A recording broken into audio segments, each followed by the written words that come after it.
নতুন বছৰ আহি আছে আৰু নতুন গাড়ী লৈ আমি এতিয়া এয়া অকণমান ওলাই আহিছোঁ, মন্দিৰলৈ নি আছোঁ।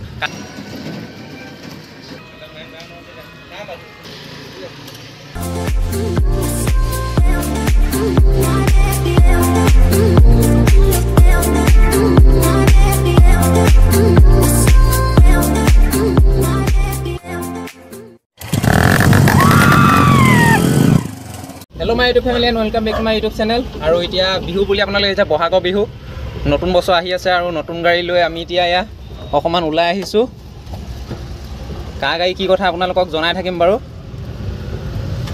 নতুন গাড়ী দেখিব পাইছে একদম পূৰা, এইফালে পণ্ডিল চণ্ডিল একো এৱাই নাই। এতিয়া মন্দিৰলৈ নি আছোঁ। কালি উলিয়ালোঁ গাড়ীখন ডিলাৰৰ পৰা, ভিডিঅ' বনোৱা নহ'লে আৰু কালি। আৰু ওচৰত কোন বহি আছে চাওক, এইফালে মালিক এজনক শিকাই দিব লাগিব। দুদিনমানৰ পিছত পুৱা ৰাইডাৰ বনি যাব। তাৰপিছত ৰাইডাৰ বনাৰ পিছত গুৱাহাটীত দেখিছিলে ন স্কুটি কেনেকৈ চলায়, এনেকৈহে ফালিব।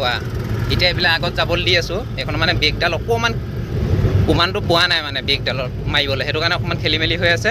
লাহে লাহে যোৱা ভাল। এতিয়া মন্দিৰত পূজা চূজা কৰি লোৱাৰ পিছত মানে ফালিব পাৰি হয় নহয়, তেতিয়া একদম কোনে পায় আৰু এতিয়া গৈ থাকোঁ ব'লক মন্দিৰলৈ। নতুন গাড়ী বাহিৰৰ পৰা দেখামেই আপোনালোকক কি গাড়ী। আপোনালোকে বহুতে চাগে গম পালেই কেনেকুৱা কি গাড়ী হ'ব।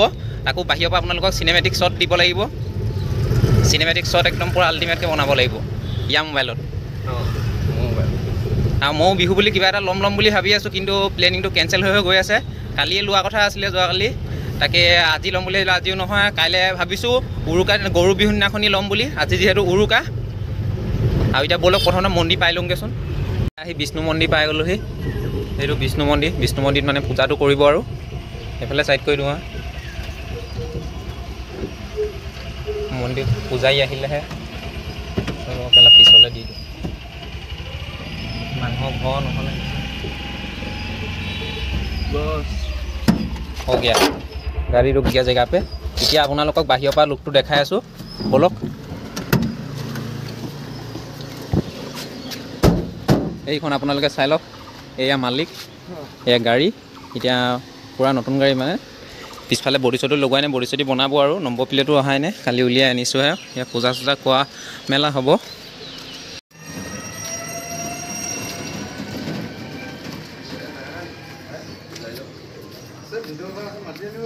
এইফালে আমি এতিয়া মন্দিৰৰ ভিতৰত পণ্ডিতজনক মাতি মেলি আনিছে, পূজা চূজা কৰিব। তাৰপিছত ধূপ ফুট চুট দিবগৈ গাড়ীত। মালিক কেনেকুৱা লাগিছে? মালিকক পূজাটো কৰিলোঁ। আচ্ছা, মন্দিৰত এতিয়া পূজা চূজা কৰা মেলা হৈ গ'ল। আৰু এফালে ৰছী আৰু ফুট দিবলৈ দিছে গাড়ীখনত। পণ্ডিতজন নিজে অহা নাই, কাৰণ ভিতৰত মানুহ আছে। আৰু এফালে ৰঞ্জন্ত বাপেকক দি দিছে, তেওঁ লগাই দিব এতিয়া ফুট চুট। তাৰপিছত পূজা কমপ্লিট আৰু।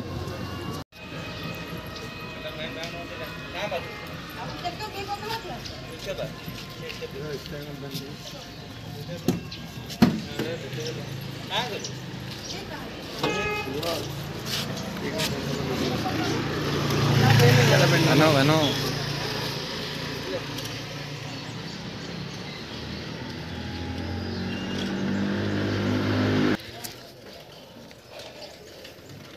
আগফালে ডেছবৰ্ডখনত থৈ দিবি।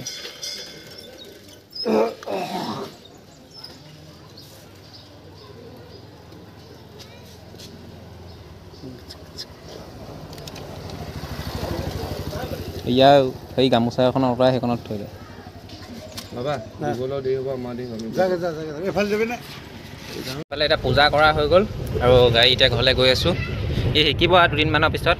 শিকা ভিডিঅ' আপোনালোকক দেখাম আৰু ই একেচাতে শিকে নে লাহে লাহে ৰখি শিকে। মোৰ মতে চাগে একেচাতে শিকি দিব। একেচাতে ইয়াত টপ স্পীড 100 আছে, 80 মানটো উঠাই দিব। টপ স্পীড কিমান যায় হয় নহয়। নতুন গাড়ী যে চলাই মজা লাগিছে।